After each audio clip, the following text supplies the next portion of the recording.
series called I Choose. We're going to be looking at 4 very different choices that we need to make in order to live out the kind of life that God has intended for us. So as we open this series, I want you to think about a couple things for a minute. Where are we right now? When I ask that question, we are really the sum total of all of the choices that we have made. Who are we today? We are really the result of the choices that we made in the past. And whether we like it or not, we can't go back and change any of those. Who will we be tomorrow? And essentially, the decisions that we're making today are going to determine who we become and what we're able to do going forward. I was taught this tool that kind of really has shaped how I lead myself, but then how I lead others. And it's this idea of, as you make choices, those choices have consequences. As you endure or go through the consequences, positive or negative, they shape your reality. Make sense? Follow me so far? Okay? So, if you don't like your reality, look at your consequences. If you don't like those consequences, look at the choices that you're making. Make sense? So that's kind of what we're going to be talking about over the course of this series, is that our choices matter. Okay, this is true for each and every one of us. It's true for the graduates that we just honored as they go out into the world. It's true for the children and the youth that we're raising among us as we teach them how to make decisions on their own. It's true for all of us as we make choices on what to do with our finances, our time, our careers, our family, our attitudes, you name it. Choices matter. And so during this series, we're going to look at 4 very distinct choices, and I'm really glad that Debbie asked me to do this particular one, because for those of you that we just had up here, if you can master this choice, it will set you up for success going forward. So let's talk about today's choice for a minute. I want everybody just to close their eyes and imagine something forward. Imagine this. Imagine that everyone likes you. There's laughs already. Everyone approves of you. No matter what you do, everybody thinks it's awesome. Okay, you can open your eyes. Did you like it? No.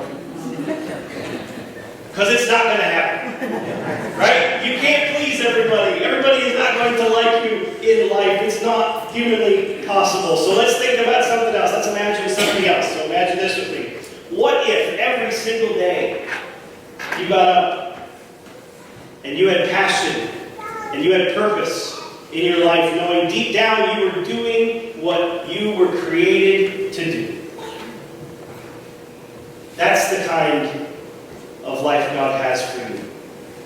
That's what God wants for every single one of us. And so today, now that we're done imagining, I have a choice that I want you to make. And this is the choice. I want you to choose purpose over popularity. Choose purpose over popularity. Let's say this together. I choose purpose over popularity. But here's the problem. Most of us, by default, do the exact opposite. And we choose popularity over purpose. This happens as teens, this happens as young adults, and this even happens as we get older. We choose popularity over purpose. And so what happens is, when we don't know the purpose of something, what we tend to do is we tend to misuse that something. Think about it. If we don't know the purpose of our lives, then what we tend to do is we tend to experiment with it. We tend to do things that we were never created to do. If you don't know the purpose of something, chances are you intend or you will misuse it. So back when I was in the 4th grade, my athletic claim to fame is I was on a Little League baseball team that went 15-1. We won the little city championship back in the day, and I played shortstop at a time when Alan Trammell and Lou Whitaker were on the Tigers. You know what every kid dreamed, that they were turning double plays, and And you're in Little League, so you got to play, a bunch of different positions. So when I wasn't playing shortstop, I was catching for the kid who threw the hardest on the team. And then when I wasn't doing that, then they would bring me in as the ninth inning closer to pitch. And I still have a Little League game ball stashed away somewhere in the parsonage from that time. But I'll never forget the first practice. So throughout all that success, we still went back to the first practice. And the first practice, a bunch of fourth graders who didn't know anything, and the coach says, okay, we're going to have a great season, but before we even start, I need you to go to the store and I need you to get a cup. Everybody know what that is? And I said, well, not to you, that's what he said. Everybody know what that is? And of course, I'm like, I am not asking this question. My stepdad's right over there, I'll ask him. So after practice, I went over and I said, they said we needed a cup. And he said, okay. And so we go to the store and we go to get a cup. And this now is where story in my family is legend. We go and get this thing. I've never seen this thing before. I have no idea what it does. But that does not stop me from, in the car on the way home, opening up the package, taking a look at it, and my goodness, you can play Smokey and the Bandit in a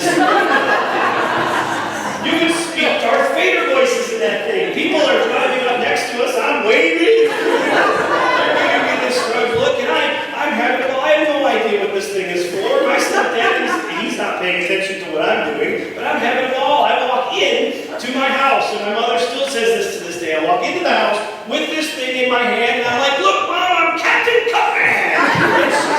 I have no idea what to use, how to do this thing, right? But we don't know the purpose of something, we tend to misuse it. And that's what happens in your life and mine. So many of us, we don't know what the purpose of something is. We don't know what the purpose of our lives are. And if you don't know what the purpose of your life is, you don't ask that something. If I want to know what the purpose of a cup was, I didn't ask the cup, I asked the person who made it. And that's what happens in our lives. If we don't know the purpose of something, what we tend to do is if we don't know our purpose, we tend to go ask other people. And we do this in ways like, do you like me? Do you like my clothes? Do you like my hair? Do you like what I'm doing? Am I important enough? Am I pretty enough? Do I fit in? Do you like my house? Do you like my job? Do you like my car? Do you like me? Do you like me? Do you like me? That's what we do in life, is we try to find what our purpose is. And if we don't check ourselves without even knowing it, we fall into this valley of trying to live for the approval of people. We don't know our meaning. We try to find it in what other people think. And the longer we do that, the more that we forget that God has created each one of us for a divine purpose. If you want to know the purpose of something, you need to ask the one who has created it. Amen. So here's today's big thought. And I invite you in your bulletin, there's a blank sheet of paper that has some notes so you can follow along with us today. Guess the answers if you want to, or write down some notes to take home. So here's today's big thought, and that's this. Living for the approval of people keeps you from the purposes of God. Living for the approval of people keeps you from the purposes of God. Anytime we get consumed with what people think of us, we tend to forget what God thinks of us. And so as long as we're consumed with the approval of people, we won't be living for the purposes of God. And so because we're the sum of the total choices that we make, I want to challenge you this morning, I want to challenge all of us this morning to choose purpose over popularity. We're going to look at a person who did this in Scripture in Hebrews 11. Now, if you're familiar with the story of Moses, Moses is an Old Testament character. He was born into slavery. He was born into poverty, but he was adopted by Pharaoh's family in Egypt. So he was a guy who had nothing, but then was transported to a world in which there was everything. He had extravagance. He had lavish royalty. And what Moses could do is he could choose to live there in comfort, or he could choose to follow his calling, and that's what he did. He could have chosen to give over to popular opinion, but he chose instead purpose. So here's how it's written, Hebrews 11:24 is on the screen. It says, by faith Moses, when he had grown up, refused to be known as the son of Pharaoh's daughter. Now, what did he do? He chose. Everybody say chose. So he chose to be mistreated along with the people of God rather than to enjoy the fleeting pleasures of sin. Now, why did he do this? Verse 26. He was looking ahead to his reward. He regarded disgrace for the sake of Christ as a greater value than the treasures of Egypt because he was looking ahead to his reward. Moses is the guy who knew his purpose. So let's talk about purpose for a minute. It's kind of a big idea. If I ask the graduates here what their purpose is, I might get an answer. They know what their next steps are, so they know kind of how they're moving. If I ask a middle schooler what their purpose is, their answer might be, look, I'm just trying to pass my math test. That's my purpose right now, right? If I ask some of you what your purpose is, I might get kind of that look. My English teacher used to call it the fish market stare. You know, if you walk past a fish market, they're all looking at you the same way. Some of you might not know what that is. Some of you may have a very defined idea of what your purpose is, and you're living it out right now. But here's what I've seen. We may not know what our big purpose is, but we can be attentive to the little purposes that are along the way. And we do that by staying in touch with God and by praying. So think about this. The more that you're in tune with God in His Word, and the more that you're in tune with God in prayer, the more you're going to see where God wants you to be involved. And when you are faithful in these little things, and you're faithful in these little things, and you're faithful in these little things, then what happens is along the way, God begins to trust you with the big things. Does that make sense?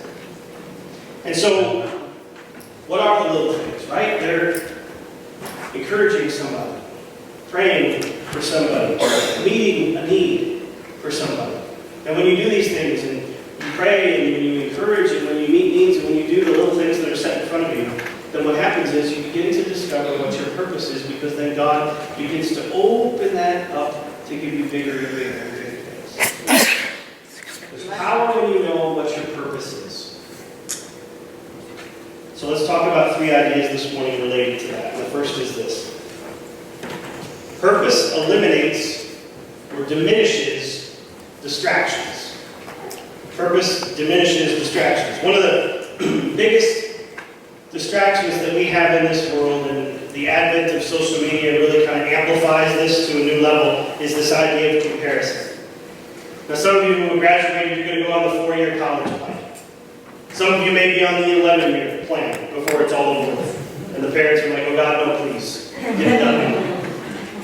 Right? You will compare, you will compare yourself to who you are in college with. You will compare yourself to who you graduated with. You will compare yourself to who you're friends with. You will compare yourself to who your followers. That is just nature. It's human nature. We've all done it. We all continue to do it because comparison is a curse. And we all suffer from it. But what happens is having a purpose diminishes that curse. Having a purpose diminishes all of those distractions. There's a story in the Old Testament, and there's a guy named Nehemiah. And Nehemiah, they're back if you read the book of Nehemiah, what happened in Jerusalem is they had been the wars had been fought, and eventually the walls of Jerusalem had been destroyed. So Nehemiah was really heartbroken about this. And he took it upon himself and said, I need to be the one that comes and helps to rebuild this wall. And so he goes and he gathers other people and he goes to Jerusalem and he builds, and he's there building this wall. And he eventually, as he goes along the way, he's got people that come along and enemies that begin to attack them and shout insults at him. And so he's already got kind of doubt going through his head. He's already trying to lead all these people. And now he's got 2 guys down at the base of the wall shouting insults at him. And I'm completely paraphrasing this story. But basically what he says to them, he's got 2 guys that are yelling at him. And what he says to them is, I've got such a great work that God's called me to do. I do not have time to come down and deal with you. He's up there, he's fulfilling God's purpose. He cannot be distracted by their opinions. He's doing what he's been created to do, and what he's telling them is that their voice, their opinions are not going to stop him from doing this. And for some of you, maybe you just hang on that particular point. You're doing a great work. This is what God has called you to do. You're going to be faithful to what God's called you to do now, because over time, God's going to reveal and reward you in a greater way that maybe you can't see. All of us will be distracted. All of us will. But we need to remember that we are called to a great work. And if we're faithful in the little things, and we remain faithful in the little things, then God will trust us with the larger things. And these little things could be anything. I've taught financial peace for a couple times, and you know, the little things could be for people that are getting out of debt. Everybody looks at them strange as they're brown bagging it, clipping coupons, as they're driving a beat-up car, all because they want a brighter future for themselves. For the graduates, the little things may be, even though I'm leaving my home where my parents are, I'm going to continue day by day to live out the values that I was taught, even when everything around me tells me to do otherwise. For somebody, it might just be, you know what, I'm going to stay at home, be a stay-at-home mom and dad, so I can invest in the lives of the kids. Purpose diminishes distraction. Here's the second point. Purpose pushes you through the pain. Purpose pushes you through the pain. Whenever you have purpose, what happens is it motivates you to keep going even when things hurt. The pathway to really realizing what God has called you to always will lead through pain. Moses had it. King David had it in the Old Testament. Mary had it. Jesus had it. When you're doing what God has called you to do, then what happens is your spiritual enemy will resist you. And people around you may not understand this, that there is a greater value when you're serving God than when you're living for the approval of people. And following God may cost you something, and that's the painful part. You could lose popularity, you could lose status, money, or opportunity, or friends, or comfort. But at the end of the day, if you're faithful to God in that particular moment, you can push through that opposition, you can push through that pain, because that's the example that Christ has set for you and for me. Purpose diminishes distractions. Purpose pushes you through the pain. And here's the third idea this morning. Purpose empowers you to please God. Purpose empowers you to please God. And really, this is the idea that Moses tapped into. He was serving God. He faced opposition. He faced it from his enemies. He faced it from Pharaoh. You read along the story of Moses, he faced it from his own people who did nothing but complain. But his purpose empowered him to keep going. His purpose, he couldn't get talked out of doing what God had called him to do. There's this New Testament story of Peter and John, and some of the apostles are preaching about Jesus, and some of the religious leaders came up to them and said, "You guys can't do this anymore." And so they had been beaten, they had been jailed, all because, they had been preaching about Christ. This has happened multiple times, and they couldn't stop preaching. And so these religious leaders were getting fed up with it. They're like, "You guys have to stop." And I love their response. And the response was basically, we can't help but talk about it. When you've been transformed like we have, when you've been forgiven like we have, when you've seen the things that we have, we can't help but talk about Christ. And they said, you can beat us, but that's not working. You can put us in jail, but the last time you did that, an angel broke us out. And you can try to kill us, but we want and can only preach about Christ. Now, why in the world would they say this? In Acts 5, it says what their response was. It says, Peter and the other apostles replied, "We must obey God rather than human beings." No matter how hard it gets in life, we must obey God rather than human beings. And that's tough because a lot of times we spend time thinking about other people. We spend time thinking about whether or not people like us. Do they like our dinner? Do they like our post on social media? Do they like their car? I thought we were close, but when I texted you, I didn't see the bubbles come right back. You ever texted right, and now they've got the little bubbles that tells you that people are writing? Well, if you text somebody and you don't see the bubbles right back, then are we okay? Why aren't you responding to me right away? I saw the bubbles and no text followed, so do we have a problem here? I mean, that's, I get out of Debbie with that all the time. I saw you texting, where's your message? Sometimes we continue to get concerned about what other people are thinking about us.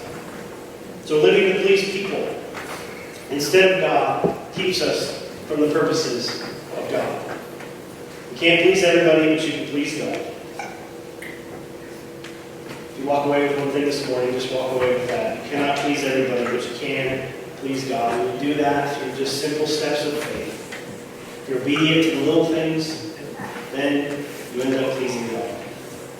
And once you recognize this idea that you can please God, suddenly the opinions of people just don't matter anymore. They really don't. We're all called to live this life according to the purposes and the will of God. We're all called to do a great work, and there are times when God's called us to do our thing that we need to tell everybody else, you know what? I don't care what your opinion is. You can laugh all you want, but God's called me to do a great thing, and I'm staying on top of this wall until I'm done. There's power in the purpose of God. So let's look at our verse again, if we can go ahead and we started this morning. Next slide, and we go to the next screen. It said, by faith Moses, when he had grown up, refused to be known as the son of Pharaoh's daughter. He chose to be mistreated along with the people of God rather than to enjoy the fleeting pleasures of sin. And verse 26 is where I want to land this morning. He regarded disgrace for the sake of Christ as greater value than the treasures of Egypt because he was looking ahead towards his reward. Moses gave up the treasures of Egypt. If you know your world history, vast treasures. And he gave all of that up for the purposes of God.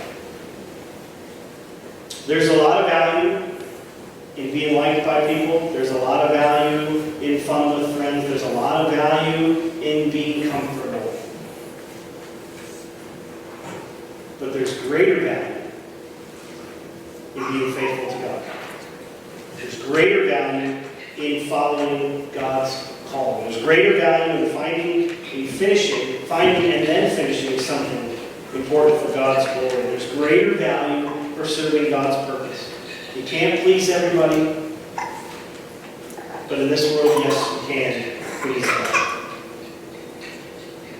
So we talked in the beginning, you're the sum total of all the choices that you've made. That's where you are right now.